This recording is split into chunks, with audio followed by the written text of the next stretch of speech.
UP की सियासत में चुनावी मौसम आने से पहले ही टिकट को लेकर हलचल तेज हो गई है। लेकिन इस बार चर्चा सिर्फ उम्मीदवारों के नाम और जीत हार की नहीं, बल्कि टिकट के कथित रेट को लेकर भी है। दैनिक भास्कर की एक इन्वेस्टिगेशन रिपोर्ट में दावा किया गया है कि यूपी की कुछ राजनीतिक पार्टियों में विधानसभा टिकट को लेकर करोड़ों रुपए की डील की बातचीत सामने आई है। दैनिक भास्कर के मुताबिक उनकी टीम ने अंडरकवर तरीके से कुछ राजनीतिक दलों में टिकट की प्रक्रिया को समझने की कोशिश की। रिपोर्ट में दावा किया गया है कि कई जगह टिकट के लिए पैसों की मांग की गई। इस पूरे मामले में सबसे ज्यादा चर्चा निषाद पार्टी को लेकर हो रही है। निषाद पार्टी के अध्यक्ष डॉक्टर संजय निषाद हैं, जो यूपी सरकार में कैबिनेट मंत्री भी हैं। दैनिक भास्कर की रिपोर्ट के मुताबिक पार्टी में टिकट को लेकर बातचीत के लिए प्रदेश चुनाव प्रभारी रविंद्र मणि निषाद से संपर्क किया गया। रिपोर्ट के अनुसार रविंद्र मणि निषाद से फाजिलनगर विधानसभा सीट से चुनाव लड़ने की इच्छा जताई गई। बातचीत के दौरान टिकट को लेकर करीब 5 करोड़ रुपए की रकम का जिक्र सामने आया। रिपोर्ट में दावा किया गया है कि टिकट को लेकर रकम का कुछ हिस्सा पहले, बाकी हिस्सा टिकट के घोषणा के बाद देने जैसी बात कही गई है। यानी चुनाव मैदान में उतरने से पहले ही जैसे एक अलग तरह का हिसाब किताब तैयार हो रहा है, जहां आम उम्मीदवार जनता के बीच अपनी पकड़, काम और पहचान दिखाने की कोशिश करते हैं। वहीं इस रिपोर्ट के दावों के बाद अब सवाल उठ रहा है कि क्या टिकट के लिए भी अब करोड़ों रुपए का बजट जरूरी हो गया है। दैनिक भास्कर की रिपोर्ट के मुताबिक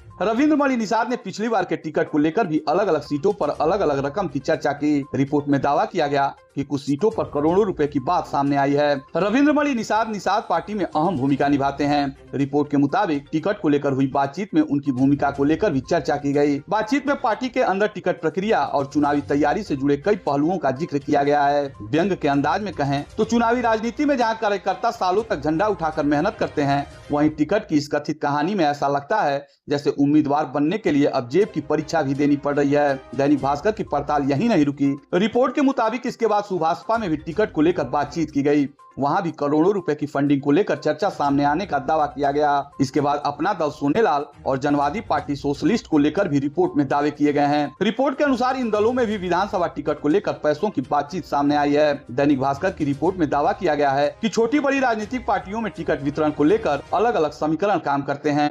कहीं सीट की स्थिति, कहीं पार्टी की ताकत और कहीं चुनावी संभावनाओं के आधार पर कथित तौर पर रकम तय होने की बात सामने आई है। अब इस पूरे मामले में सबसे बड़ा सवाल यही है कि लोकतंत्र के चुनावी मैदान में टिकट की कीमत कितनी होनी चाहिए, क्योंकि टिकट सिर्फ एक चुनावी कागज नहीं होता, बल्कि वह जनता के बीच प्रतिनिधित्व का रास्ता होता है। हालांकि दैनिक भास्कर की रिपोर्ट में किए गए दावों पर संबंधित राजनीतिक दलों और नेताओं का पक्ष भी अहम है, लेकिन इतना तो जरूर है कि इस इन्वेस्टिगेशन ने यूपी की चुनावी राजनीति में टिकट और पैसे के संबंध को लेकर नई बहस छेड़ दी है। दैनिक भास्कर की यह रिपोर्ट आने वाले चुनाव से पहले सियासी गलियारों में चर्चा का विषय बन गई है। अब देखना होगा कि इस मामले में राजनीतिक दलों की ओर से क्या प्रतिक्रिया सामने आती है।